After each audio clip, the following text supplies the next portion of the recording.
BNP পক্ষ থেকে এই মহান দিবসে আপনাদেরকে শ্রদ্ধা করে স্মরণ করছি। আমি বক্তব্য বাড়াতে চাই না। আমি সিএনএফ এজেন্ট অ্যাসোসিয়েশনের সভাপতি।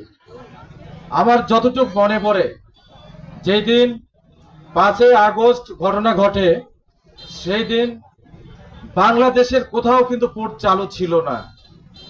সেই দিন আমরা বিএনপি নেতৃবৃন্দ সবাই একসাথে, আমরা যখন উপজেলা নির্বাহী কর্মকর্তার চেম্বার থেকে বের হয়ে এই পোর্ট চালু করবার জন্য আমরা থানাতে যাই, যার সময় 1 নম্বর গেটে আমাদের শ্রমিকের প্রায় 30-35 জন ভাই দাঁড়িয়েছিলেন।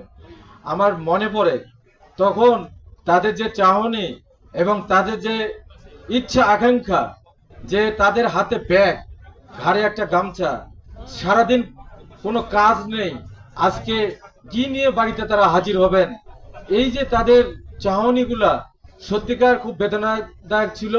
সেই দিন আমরা সবাই আমরা একসাথে জিরো